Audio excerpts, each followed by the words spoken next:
Shalom Pak David,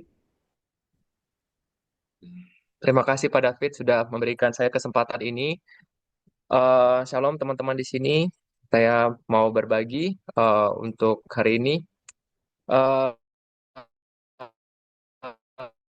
untuk salam kenal dulu ya, saya tinggal di Bali dan saya sebenarnya lahir di Medan, tapi tinggal di Bali sudah 4 tahun. Saya tumbuh besar di Singapura dan pekerjaan saya sebenarnya adalah startup ya, teknologi.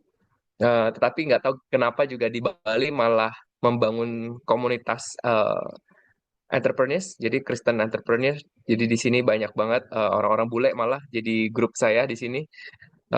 Dan saya sering banget kasih Bible study. Nah, jadi hari ini saya mau sharing tentang Bible study yang saya berikan kepada teman-teman di Bali sini. Dan semoga ini akan memberkati semuanya ya. Nah, untuk awalnya mungkin saya mau jelasin seorang pahlawan atau seorang man of faith ya yang di Alkitab yang sering di apa namanya sering di mention adalah Abraham ya. Jadi saya menceritakan kenapa pengusaha atau entrepreneur, pebisnis kita perlu bisa menjadi seperti Abraham ya, karena Abraham ini adalah dikatakan man of faith ya. Jadi kita akan pelajari Genesis 12 ya kali ini. Kenapa Abraham? Abraham bukan dia bukan seorang pengkhotbah, dia bukan pastor, dia bukan pendeta, tetapi dia adalah salah satu orang yang dimana Tuhan itu malah memanggil dia sebagai friend of God ya. Jadi teman-teman di sini jangan punya pikiran bahwa hanya bisa kalau hanya pendeta, hanya pastor yang bisa dibilang oleh sama Tuhan dipanggil friend of God, teman. Tidak, bahkan sendiri Abraham itu bukan seorang pendeta, ya. Nah, terus di Alkitab berkata di James ya, the scripture was fulfilled which says Abraham believed, dia percaya, Abraham percaya, dan karena itu, karena dia kepercayaan dia, he was called the friend of God. Jadi bagaimana caranya supaya kita bisa dipanggil oleh Tuhan sebagai friend of God, teman Tuhan, kita pertama harus percaya terlebih dahulu. Believed. Ya. Nah, ketiga, si Abraham itu orangnya visioner. Ya. Dia land negotiator. Kalau bisa dibalikin ke zaman modern sekarang, dia adalah seorang yang jual beli tanah. Ya. Dia tambah lama tambah kaya karena jual beli tanah di sini. Ya. Terus dia di sini juga namanya leader of people. Nah, yang paling penting adalah saya kenapa memilih Abraham untuk Bible study hari ini adalah karena dia menerima sebuah blessing, berkat yang terbesar banget. Dan firman Tuhan berkata bahwa kita adalah anak-anaknya Abraham. Jadi, blessingnya Abraham, berkatnya Abraham adalah berkatnya kita. Di Galatia 3 ayat 29 bahasa Inggris ya di sini, if you are Christ, then you are Abraham's seed and heirs according to the promise. Jadi kalau kita adalah di dalam kalau kita adalah di dalam Kristus, kita juga dipanggil oleh Tuhan sebagai Abraham, anak-anak cucunya Abraham. Ya, kita adalah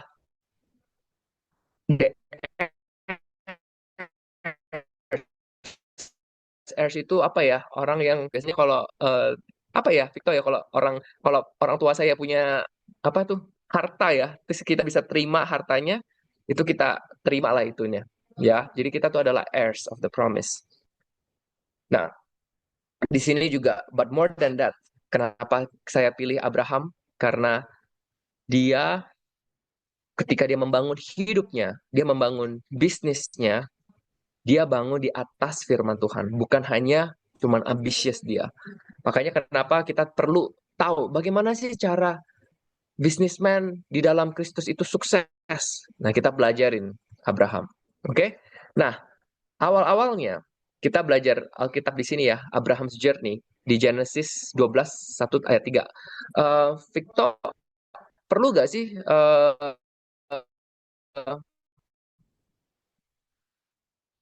untuk show firman Tuhannya.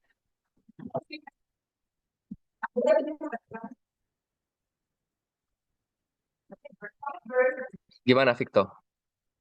Bentar ya, aku nggak bisa lihat chatnya. Bentar. Aku nggak bisa lihat. Oh, aku agak putus-putus. Aku agak putus-putus ya. Bentar ya, aku coba ganti WiFi dulu ya. Bentar, saya ganti WiFi dulu.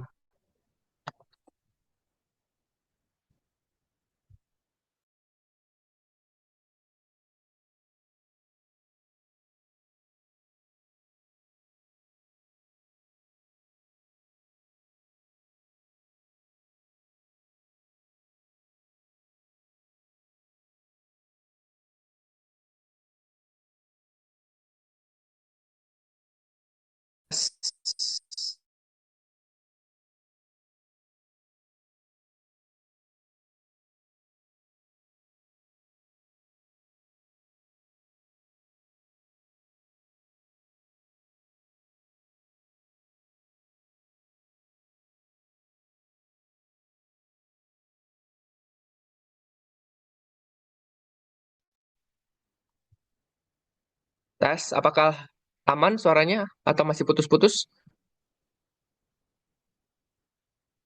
Aman ya?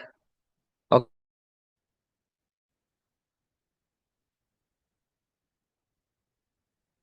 kita lanjut. Oke, kita coba baca dulu ya di sini ya. Abram dipanggil Allah ya. Ayat 1 sampai 9 ya. Berfirmanlah Tuhan kepada Abram, "Pergilah dari negerimu dan dari sanak saudaramu dan dari rumah bapamu ini ke negeri yang akan kutunjukkan kepadamu. Aku akan membuat engkau menjadi bangsa yang besar dan memberkati engkau serta membuat namamu masyhur dan engkau akan menjadi berkat. Aku akan memberkati orang-orang yang memberkati engkau dan mengutuk orang-orang yang mengutuk engkau. Dan olehmu semua kaum di muka bumi akan mendapat berkat." Oke, nah saya akan share ulang ya, saya punya slide di sini. Nah, dengan bahasa Inggris, tadi kita udah baca di bahasa Indonesianya ya. Genesis 12, Kejadian 12 ayat 1 ya. The Lord has said to Abraham, "Get out of your country, keluarlah ya, from your family, from your father's house, to a land that I will show you." Nah, saya mau ajarin nih, ketika kita baca, ini tiap, apa tuh namanya, tiap kata-kata itu ada artinya. Jadi, kalau kita misalnya mau jadi pebisnis yang benar, ya, yang sukses, nomor satu, kita harus dipanggil terlebih dahulu. Semua orang tuh ada panggilan. God called Abram. Jadi kalau kamu rasa kamu tidak dipanggil, jangan ikut-ikutan. Biasanya orang tuh kalau bisnis ikut-ikutan tuh. Oh, orang di Bitcoin, semuanya mau ikut ke Bitcoin. Orang mau invest di properti, semuanya di properti. Ada orang bilang stok saham tuh bagus, semuanya orang ke stok saham. Jangan kayak gitu. Biasanya kita harus tunggu dipanggil terlebih dahulu. Kalau Tuhan bilang, "Ayo Jor, ke sana Jor." Ya udah, kita baru, "Jor, kamu punya ide, dikasih ide sama Tuhan, baru kita jalan." Jadi nomor satu, Abraham dipanggil oleh Tuhan. Ya, kedua, get out of your country, keluarlah dari negeri kamu. Jadi kita bahas soal simbol ya. Artinya apa? Step away dari comfort zone. Kalau mau jadi orang sukses, harus step out dari comfort zone, dari culture. Banyak banget mungkin culture culture dari Indonesia itu belum tentu benar. Jadi kita harus belajar ulang. Bagaimana nih sih orang-orang di luar sana sukses? Jadi kita harus keluar dari comfort zone. Nah, from your father's house, keluarlah dari rumah orang tua kita ya. Tapi ini kan bukan soal cuman orang tua, tapi ini artinya apa? Tinggallah identitas lama kita. Ya, kita jangan memikirkan bahwa oh, dulu saya kan orangnya kayak gini. Jadi saya ditrain sama orang tua saya harus begini. Tidak, kita punya identitas itu adalah identitas di Tuhan. Kita tidak boleh tiap kali pikirin, oh dulu saya gini, dulu saya gini. Enggak. Live your own identity ketika Tuhan memanggil kamu. Oke? Dan sekarang, to a land I will show you. Tuhan bilang, sini, saya akan mengasihi kamu. Lihat, ini akan ada tanah, akan sebuah tempat yang akan saya kasih kepada kamu. Nah, lucunya, Tuhan tuh nggak kasih map. Tuhan tuh nggak kasih map. Tuhan cuma bilang, saya akan kasih kamu.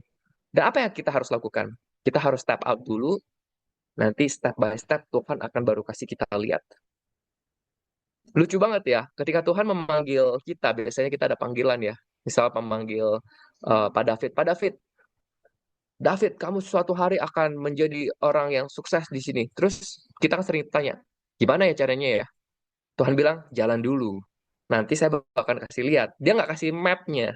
Dia nggak kasih Google Map-nya langsung. Nanti step 1 kayak gini, step 2 kayak gini. Biasanya tuh Tuhan tidak bekerja seperti itu karena dia mau kita punya sebuah faith, sebuah iman. Jalan dulu, nanti akan dikasih. Ya. Nah, jadi entrepreneurship itu sebenarnya adalah bukan start sesuatu, bukan start something, bukan memulai sesuatu, tetapi kita harus dipanggil untuk membangun sesuatu dengan Tuhan. Jadi kalau teman-teman di sini ingin menjadi pengusaha, coba dipikirkan deh, apakah kita dipanggil? Karena kalau kamu nggak dipanggil, terus kamu maksa untuk jadi entrepreneur, susah suksesnya. Tapi kalau kita dipanggil oleh Tuhan untuk membangun sesuatu dengan Tuhan, kita akan diberkati. Itu step nomor 1. Jadi tiap kali kalau ada orang tanya ya, Jordan aku mau jadi entrepreneur, aku suruh dia doa dulu, kamu ada dikasih sama Tuhan nggak sih? Ada dipanggil nggak? Gitu. Nggak semua orang jadi pebisnis soalnya. Ya kan? Nah, jadi Abraham punya movement itu. Abraham itu jalan. Bukan karena dia melihat sebuah opportunity. Dia bukan melihat sebuah kesempatan. Tapi dia respon ke panggilan dia. Jadi banyak banget anak-anak muda sekarang tuh melihat bahwa, oh sekarang TikTok banyak yang bilang, ini bagus nih. Sekarang ke sini bagus, ke sana bagus. Tidak semua kayak gitu. Jangan melihat kesempatan aja, tetapi kita coba dengar callingnya. Makanya ini penting sekali untuk hari ini kita pelajari bagaimana sih kita harus jalan seperti Abraham. Ya, nah di sini ada sebuah reflection mungkin teman-teman bisa di screenshot mungkin. Not every good idea is God idea. Ada ide yang bagus belum tentu itu adalah ide Tuhan. Coba dipikirin, ya. Nah, are you building your business or career based on your calling atau chasing based on pressure? Jadi kamu membangun bisnis atau karir kali Anda based on dipanggil sama Tuhan atau memang cuma melihat ada sebuah kesempatan atau kamu mengejar karena oh teman saya jadi banker jadi seharusnya juga jadi banker. Oh teman saya memulai usaha coffee shop jadi saya juga mau mulai usaha coffee shop. Nah, coba dipikirkan ya. Obedience, obedience itu apa ya bahasa Indonesianya ya? Ketaatan ya. Ketaatan itu adalah yang memposisikan si Abraham itu menerima promise dan berkatnya. Jadi kalau kita mau jalan di usaha kita, kita harus punya sebuah ketaatan ya kepada Tuhan. Obedience. Oke? Nah, lanjut ya. Tadi kan kita bahasnya verse 1 ya. Nah, sekarang kita ayat 2 sama ayat 3. I will make you great nation. I will bless you. Aku akan memberkati kamu kan. I will make your name great. Namamu akan besar. You shall be a blessing. Kamu akan menjadi berkat. I will bless those who bless you. I will curse him who curses you. And in you all the families of the earth shall. Saya akan mengutukkan orang yang mengutukkan kamu. Dan lewat kamu semua keluarga-keluarga di dunia ini akan diberkati. Nah, coba kita pelajarin di sini. I will make you. I will bless you. Tuhanlah yang akan membuat kamu. Jadi bukan kamu yang membuat kamu menjadi great ya. Great itu luar biasa. Banyak banget ya anak-anak muda sekarang. Aku pengen jadi entrepreneur karena aku pengen diberkatin. Aku pengen jadi orang yang sukses. Aku pengen menjadi orang yang luar biasa. Tapi jangan lupa, Tuhanlah yang membuat seseorang itu luar biasa itu karena Tuhan, bukan orangnya. Karena Tuhan bilang, I will make you. Dia nggak bilang, I will make you. Tuhan nggak bilang, you will make yourself great. Nggak. Tapi Tuhan bilang, I will make you great. Ya. Oke, biasanya kayak gini. Ketika Tuhan ya membuat seseorang diberkati, biasanya eh, berkatnya itu tuh akan membuat kita punya sebuah influence. Kita akan bisa punya nama. Karena apa? Biasanya influence itu akan membantu kita supaya kita bisa membawa nama Tuhan itu lebih besar. Karena kayak gini, siapa kamu? kalau kamu tidak sukses, orang tuh dengar kamu, ya siapa sih kamu gitu loh. Jadi biasanya kalau orang-orang Tuhan itu membuat seseorang, kalau misalnya Tuhan membuat kamu sukses, dia bukan cuma hanya kasih kamu duit, banyak uang, diberkatinya. Enggak, dia akan membuat kamu ya supaya bisa influence ke teman-teman kamu, supaya kamu bisa membuat mereka lebih dekat lagi kepada Tuhan. Jadi kamu bisa spread the gospel juga. Jadi biasanya God's blessings itu includes influence. Nah, influence-nya ini meant to become a blessing. It's about God lifting you up so that your life, your business can point people to Him. Jadi ketika kamu diberikan influence oleh Tuhan, ya, influence itu adalah untuk menjadi berkat. Makanya di sini dia bilang, I will bless you and make your name great, and you shall be a blessing. Dia nggak stop doang. Aku akan membuat kamu terkenal. Dia nggak stop di sana doang. Terkenal buat apa? Terkenal supaya kamu bisa membawa nama saya, kamu bisa menjadi berkat kepada banyak orang. Ya, nah di sini I will bless those who bless you. Ketika kita dekat sama Tuhan, kita tuh punya yang namanya kingdom's protection.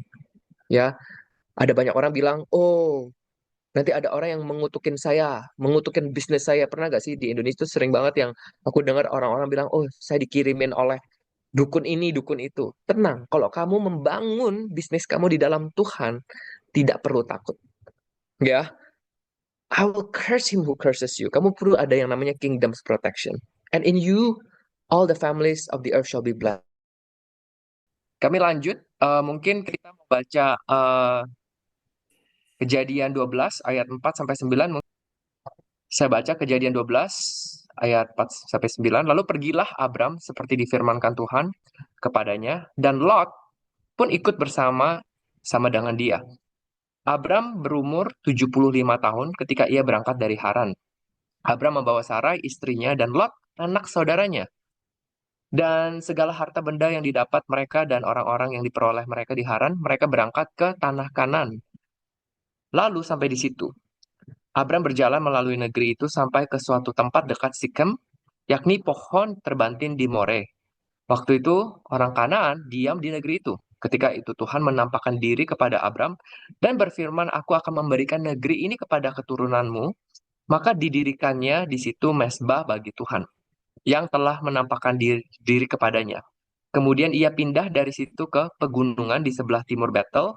Ia memasang kemahnya dengan Betel di sebelah barat dan Ai di sebelah timur. Lalu ia mendirikan di situ mezbah bagi Tuhan dan memanggil nama Tuhan. Sesudah itu Abram berangkat dan makin jauh ia berjalan ke tanah Negeb. Oke. Nah, jadi setelah Abraham dipanggil oleh Tuhan, dia jalan ke sana. Oke. Nah, yang saya mau highlight di sini adalah seperti ini. Abram umur 75 tahun. Jadi sebenarnya ya, banyak orang memikir bahwa, oh saya udah tua nih, saya tidak bisa melakukan apa-apa untuk Tuhan.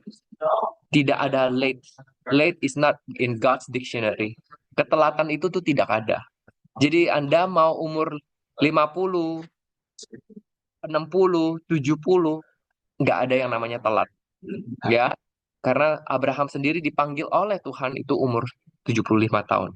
Ya, banyak orang memikir bahwa bikin startup harus umur 20-an, 30-an. Saya udah umur 40 pun masih di startup. Ya, coba saya lihat di sini. Oke. Nah, lalu yang saya mau teman-teman melihat di sini ya. To your descendants I will give this land, and there he built an altar to the Lord. Jadi di sini kalau teman-teman lihat ya, Abraham ketika dia jalan, dia ketemu Tuhan, dia langsung membangun sebuah altar. Di sini tuh dikata 3 kali loh. Dia call on the name of the Lord. Jadi altar adalah sebuah tempat di mana dia menemukan Tuhan. Dia di mana di sana altar itu di mana tuh dia bisa berbicara dengan Tuhan. Jadi dia made space untuk encounter dengan Tuhan. Ya. Jadi teman-teman kita baca lagi lanjut ya di sini. Genesis 12 10 sampai 13. Jadi kita lanjut di sini di 10 sampai 13.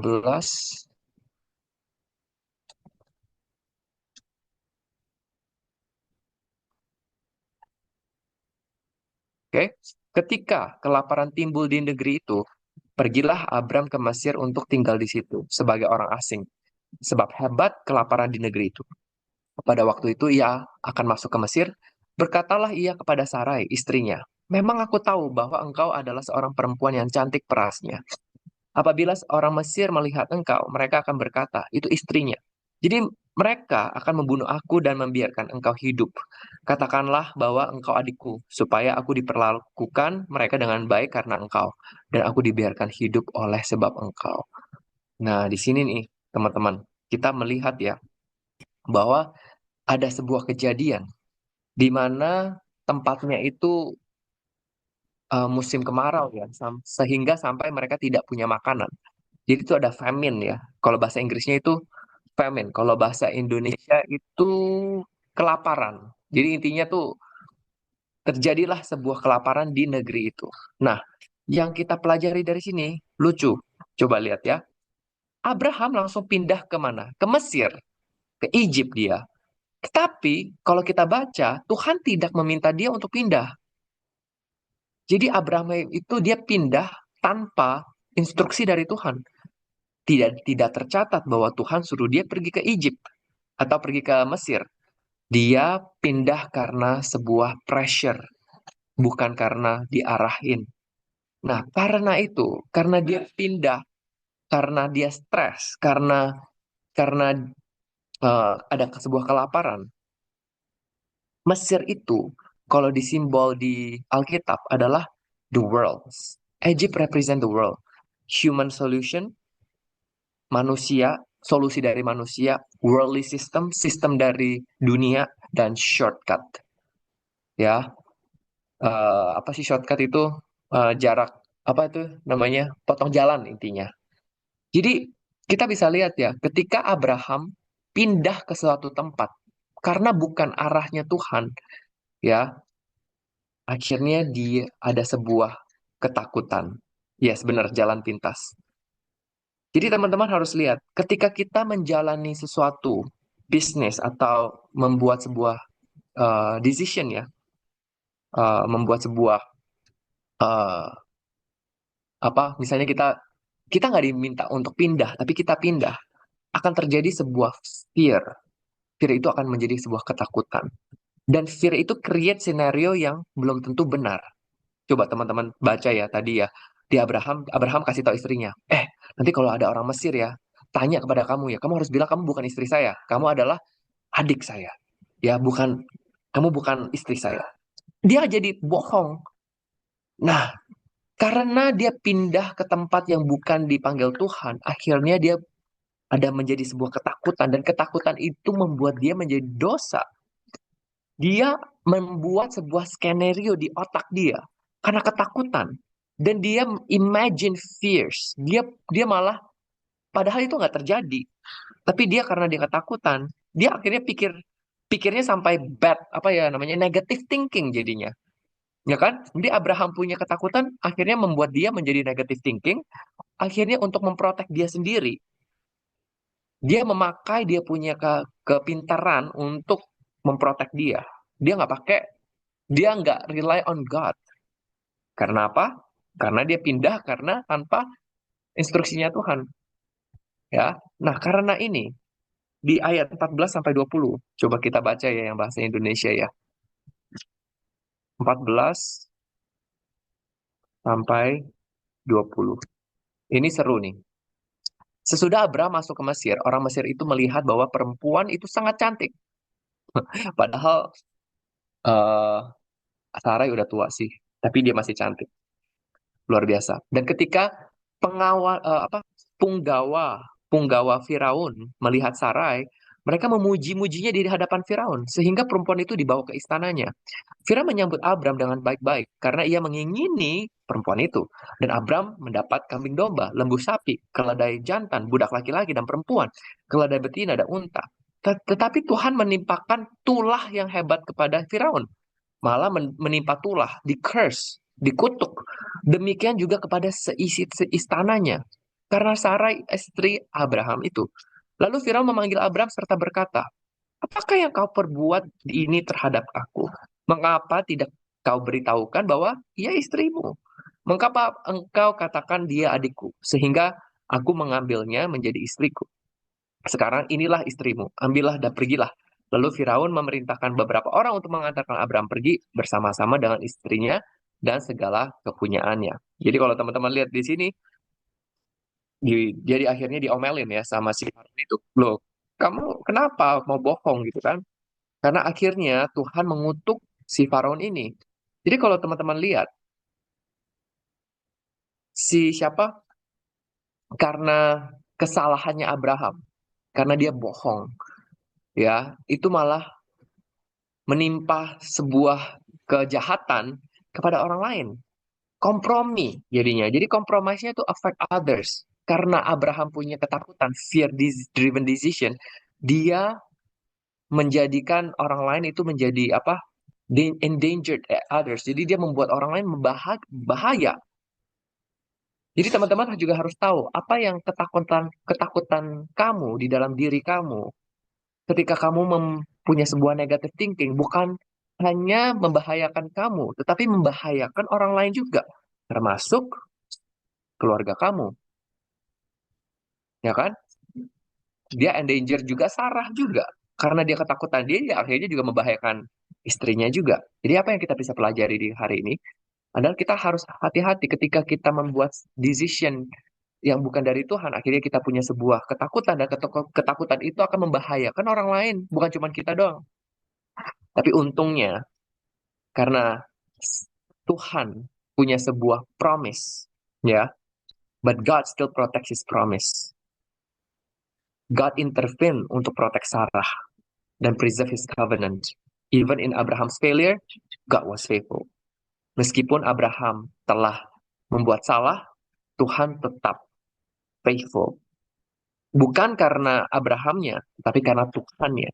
Karena Tuhan sudah membuat sebuah promise kepada Abraham, suatu hari kamu akan punya anak dan anak itu akan beranak dan bercucu dan semua keluarga, semua family akan terberkatin oleh itu. Nah, itu karena Tuhan sudah membuat promise-nya, bukan karena Abraham baik atau tidak, ya. So, when you move without God's direction, fear fills the gap and fear will lead you to the compromise. Ketika kita jalan atau pindah tanpa Tuhan punya direction, kita akan menjadi takut, pasti. Dan takut itu akan membuat kita berkompromi. Makanya akhirnya Abraham itu berbohong kan? Malah minta istrinya untuk berbohong juga. Jadi ada sebuah kompromi di sana. Tetapi meskipun kita gagal, oke, okay, God's mercy akan tetap protect karena Dia sudah punya sebuah promise ke kita. Amin. Ya. Nah, coba dipikirkan di sini ketika kita membuat sebuah decision di bisnis, sebuah keputusan di bisnis atau di hidup. Coba teman-teman pikir, kamu memang membuat sebuah bisnis karena dipanggil Tuhan atau karena ketakutan? Oh, ini nih resesi nih, kita harus kayak gini, kita harus bikin kayak gini.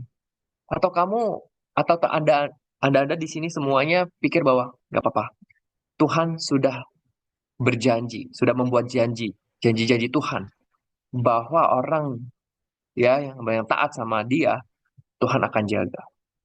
So coba teman-teman pikirin, ya. Terus yang kedua, am I rehearsing failure scenarios in my mind instead of standing on the promise of God? Jadi negative thinking itu akan membuat sebuah gambaran di otak kita. Akan ada sebuah skenario yang membuat kita gagal di otak kita doang. Seperti Abraham. Abraham padahal belum gagal kan? Belum terjadi kan? Tetapi dia udah ketakutan dulu karena dia negative thinking. Terus akhirnya dia memikirkan sebuah hal-hal yang terburuk. Padahal itu belum terjadi.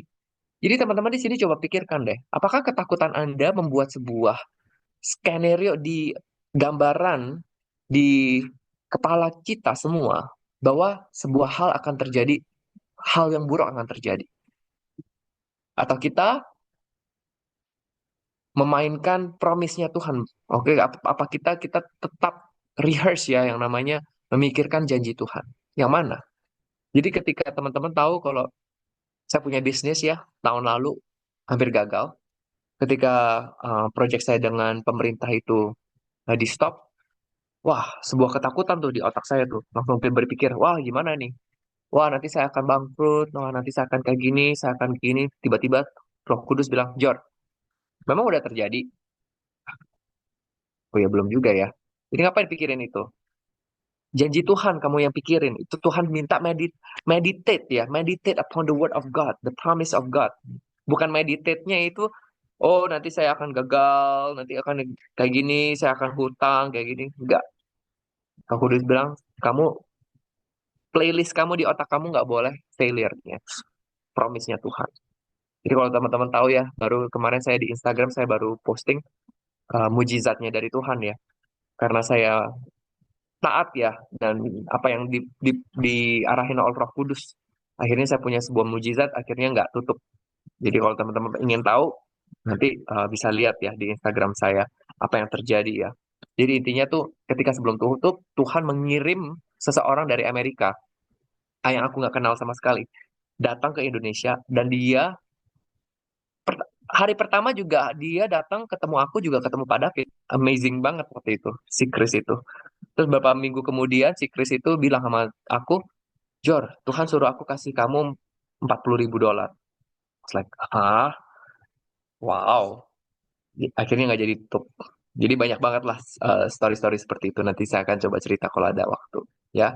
Nah, kita kita lanjut ya dari kejadian tadi. So, kita baca langsung kejadian 13 ayat 1 sampai 5 ya. Kejadian 13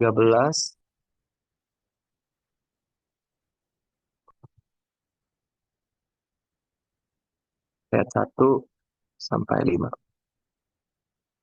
Maka pergilah Abram dari Mesir ke tanah Negeb dengan istrinya dan segala kepunyaannya. Dan Lot pun bersama-sama dengan dia. Adapun Abram sangat kaya, banyak ternak, perak, dan emasnya. Dia berjalan dari tempat persinggahan ke tempat persinggahan dari tanah Negeb sampai dekat Betel, di mana kemahnya mula-mula berdiri antara Betel dan Ai. Ke tempat mesbah yang dibuatnya di sana, disitulah Abram memanggil nama Tuhan. Juga Lot yang ikut bersama-sama dengan Abram mempunyai domba dan lembu yang kemah. Jadi di sini nih interesting nih. Jadi Abraham itu tuh punya keponakan, ya. Nah, keponakannya ikut dia juga. Nah, di sini setelah dia dari Mesir, Abraham balik lagi ke tempatnya dengan istrinya dan juga si keponakannya ini. Dan di sini berkata bahwa firman Tuhan berkata di ayat 2 bahwa Abraham itu very rich, kaya banget di sana, ya. Dan di sini kita bisa kita bisa belajar bahwa kita lihat si Abraham ketika dia balik lagi, ya, ke tempat itu, dia call on the name of the Lord. Jadi kita bisa lihat tiap kali kalau Abraham return to worship, kita bisa belajarnya apa? Mesir, mungkin dunia. Mesir itu kan simbolas dunia ya. Dunia itu bisa membuat dia kaya, tetapi tidak spiritually fulfilled. Ya, orang-orang mungkin bisa lebih sukses dari kita dalam dalam hartanya, dalam duitnya, tapi secara rohani, secara spiritual belum tentu fulfill. Makanya Abraham balik lagi ke tempatnya untuk menemukan Tuhan lagi. Dia balik lagi kepada altarnya, yang dimana altar ini represent sebuah realignment. Balik lagi kepada path yang kepada jalan yang Tuhan mau. Ya, Lot keponakannya di sini dikatakan bahwa dia banyak banget flocks and herds. Jadi akhirnya dia juga ikut-ikutan terberkati. Jadi sebenarnya kita bisa pelajari dari sini adalah who you walk with will shape what you receive. Siapa yang kamu sering hangout ya? Siapa yang kamu sering berfellowship ya? Kamu akan menjadi mereka juga. Padahal Lot sendiri tidak ada apa-apanya, ya kan? Tapi karena dia ikut Abraham, berkatnya juga kecipratan, ya kan? Lot didn't have his own vision or calling. Kalau kita baca si Lot ini, keponakannya tuh dia tidak punya visi. Dia hanya ikut Abraham aja. Nah, tapi dia bisa diberkatin karena hanya ikut orang. Jadi kalau teman-teman di sini ya, You may grow by association, but only those who build altars will leave a legacy. Mungkin banyak orang bilang, oh, kamu harus networking nih di bisnis. Kalau kamu networking, kamu akan kecipratan juga. Tetapi yang kita pelajari dari Bible study ini adalah, yes, kamu bisa mungkin ya. Kamu akan bertumbuh lewat association, lewat komunitas, lewat networking. Tetapi ha- hanya orang yang mendapatkan visi, hanya orang yang membangun mesbahnya, altarnya dengan Tuhan yang akan punya legacy. Surround yourself with people who don't just chase success, tapi pursue surrender. Jadi teman-teman di sini, kalau mau network, jangan cuma hanya lihat, oh dia kaya. Tetapi lihat dia membangun nggak altarnya, dia membangun mesbah Tuhan nggak. Tapi bukan maksudnya membangun gereja ya. Nanti saya akan jelasin ya, bangun altar itu apa. Ya, nah kita lanjut ya ke kejadian 6, kejadian 13 ayat 6 sampai 9. 6 sampai 9. Oke, tetapi negeri itu tidak cukup luas bagi mereka untuk berdiam bersama-sama. Sebab harta milik mereka amat banyak. Sehingga mereka tidak dapat diam bersama-sama. Karena itu terjadilah perkelahian antara para gembala Abram dan para gembala Lot. Waktu itu orang Kanaan dan orang Feris diam di negeri itu. Maka berkatalah Abram kepada Lot, janganlah kiranya ada perkelahian antara aku dan engkau, dan antara para gembalaku dan para gembalamu, sebab kita ini kerabat. Bukankah seluruh negeri ini terbuka untuk engkau? Baiklah, pisahkan dirimu dari padaku. Jika engkau ke kiri, maka aku ke kanan. Jika engkau ke kanan, maka aku ke kiri. Nah, aku suka banget nih di sini nih. Jadi kalau teman-teman lihat di sini, saking kayanya, saking diberkatin mereka, akhirnya mereka punya domba, mereka punya semuanya lah. Ya, akhirnya bertumbuh besar sekali. Ya, banyak lah, jadi bertumbuh banyak. Dan akhirnya mereka karena tempatnya kecil dan berantem jadinya. Nah, apa yang terjadi? So, di sini Abraham langsung bilang, hey, jangan berantem ya kita ya. Jangan juga berantem gitu. Nah, artinya apa yang kita bisa pelajari? Conflict resolution reveals maturity. Jadi intinya kalau kamu menjadi seorang perbisnis yang sukses, oke? Kamu mau menjadi entrepreneur yang sukses, kamu harus punya sebuah kedewasaan. Maturity ini dewasa ya, mature ya, untuk bisa solve konflik. Jadi intinya kamu ada orang ya, aku lihat ya di sini ada banyak leader, ada beberapa leader aku lihat anak buahnya berantem, diamin aja, diamin aja. Abraham enggak, Abraham doesn't escalate conflict, dia escalate, dia menurunkan konflik justru. Dia tidak diam-diamin aja. Jadi true leaders don't fight over what's temporary, they protect what's eternal. Jadi kalau kita dari sini kita bisa pelajari soal sebuah bisnis adalah jangan di-ignore. Kalau ada berantem sedikit, jangan di-ignore. Oh, kecil lah masalah ini kecil. Enggak. Justru dari masalah kecil ini langsung di-solve, dibahas langsung. Seperti Abraham langsung dibahas. Mending kita separate aja gitu kan. Nah, terus di sini dia bilang, "Oh, we are brethren." Kita kan keluarga. Nah, jadi kita bisa pelajari juga dia tuh value relationship over resources. Udahlah, duit nggak ada apa-apanya. Kamu kan adalah keponakan aku, dia bilang. Ya kan? Kita kan adalah saudara. Ngapain sih kita berantem gara-gara ini? Nah, banyak entrepreneur saya lihat, banyak partnership saya lihat. Mereka berantem tuh gara-gara duit. Ya, tapi yang aku pelajari dari mentor-mentor aku, kita prioritize namanya relationship. Partner itu lebih penting daripada duit. Saudara itu lebih penting daripada duit. Saya sekarang lihat banyak saudara eh, adik berantem sama kokonya karena hartanya, harta mamanya, karena bisnisnya. Aduh, kalau kita mau sukses, mau diberkati seperti Abraham, kita belajar dari Abraham. Kita prioritas relationship. Mau ngalah, ngalah aja. Nggak apa-apa. Mau diambil, ambil aja. Karena prioritas relationship itu lebih penting daripada prioritas apa namanya duit atau harta. Nah, kamu lihat ya di sini. Ini amazing banget kalau kita lihat di ayat berikutnya ya. Abraham bilang, kalau kamu pergi ke kiri, saya pergi ke kanan. Kalau kamu pergi ke kanan, saya ke kiri. Terserah. Kamu ambil aja. Terserah gitu loh. Kalau di kenyataan ya, saya lihat ya, biasanya aku ada beberapa saudara juga. Keluarga sih, bukan saudara. Keluarga. Jauh lah. Berantem gara-gara duit harta. Ini saya mau ambil ini. Saya duluan.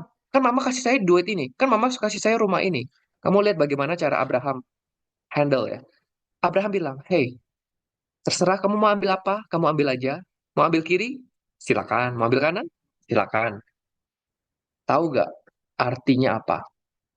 Abraham bilang, Abraham tuh let Lot choose first. Abraham kasih keponakannya pilih dulu. Karena Abraham tahu berkatnya bukan ada di tanahnya, bukan di lokasinya. Berkatnya ada di hidupnya. Tapi orang Indonesia banyak yang beda ya. Tanah itu tuh berapa M tuh? Saya mau ambil lah, saya harus fight sama saudara-saudaranya. Padahal ambil aja. Nanti tuh Abraham tuh tahu berkat itu tuh bukan di lokasi, bukan di propertinya, bukan di villanya, bukan di rumahnya. Berkatnya tuh ada di Abraham. Makanya kalau teman-teman lihat di sini, ya, his confidence is in the Lord, bukan di opportunity. Banyak banget orang lihat ya, founder-founder, entrepreneur, pebisnis, mereka lihat, oh itu bagus tuh, harus ambil, ambil, ambil, ambil, ambil, harus harus berantem, berantem. Itu udah nggak ada berkat kalau diberantemin sebenarnya, tahu gak?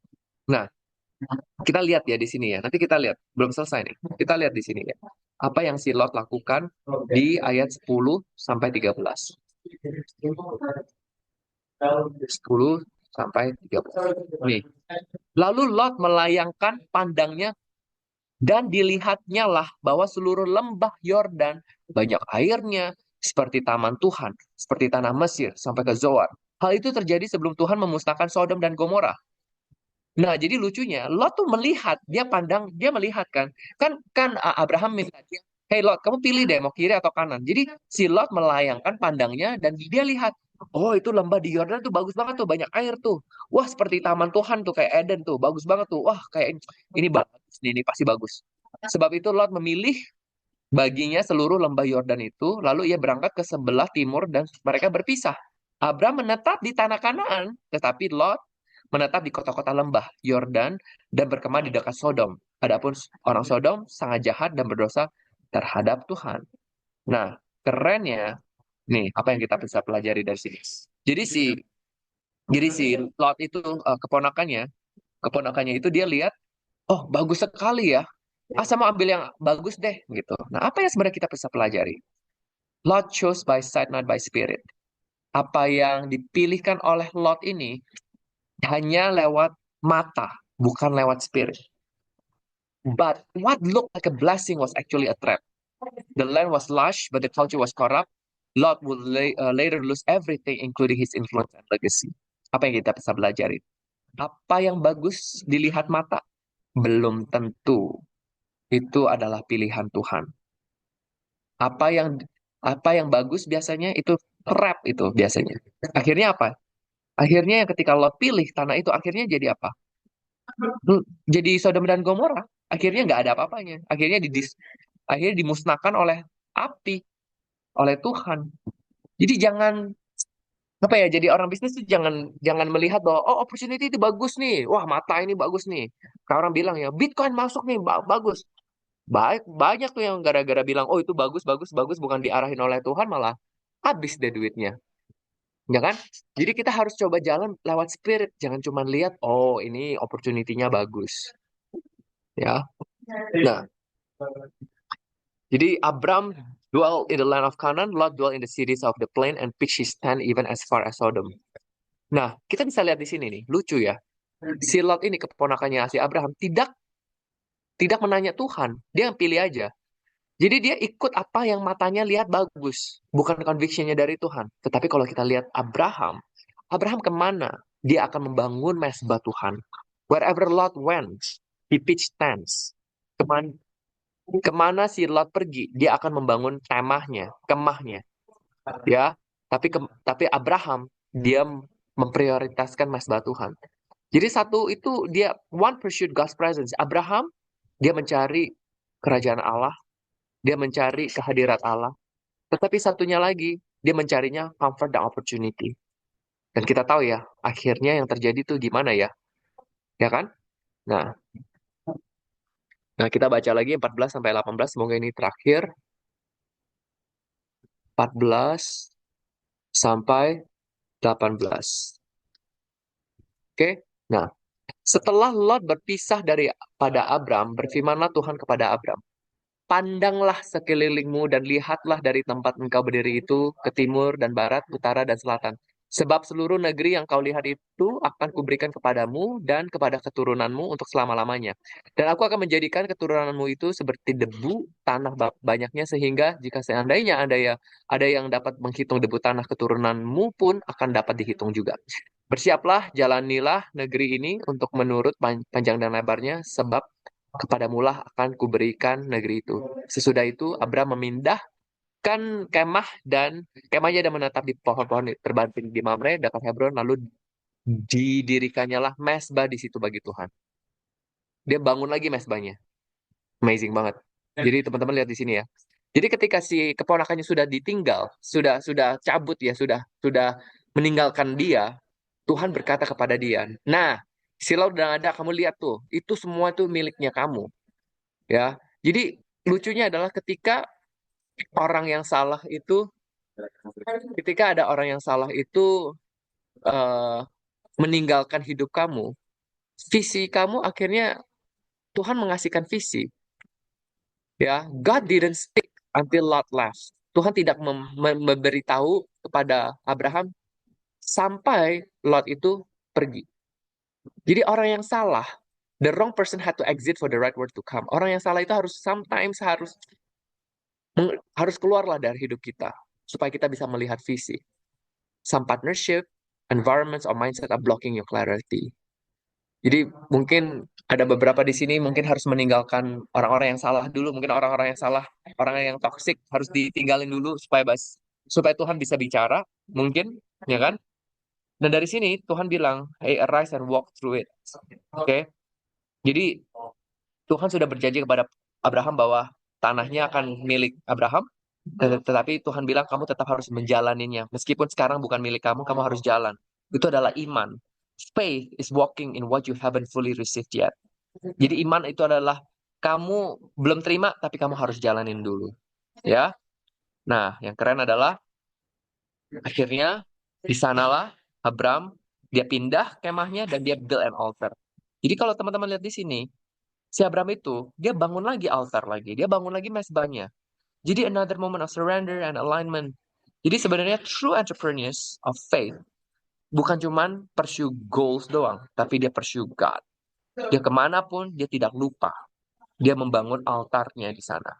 Ya, jadi teman-teman, yang udah terakhir, di bisnis kamu jangan cuma membangun bisnis, tetapi kamu harus coba untuk membangun altar. Ya, build your own altar, membangun mesbah.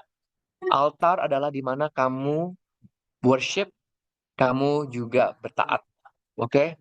Key point-nya adalah yang kita bisa pelajari hari ini adalah kemana Abraham pergi, dia membangun altar. Kemana si Lot pergi, dia membangun kemah. So, teman-teman di sini, saya mau bertanya kepada teman-teman. Teman-teman di sini membangun altar atau membangun kemah? Terima kasih.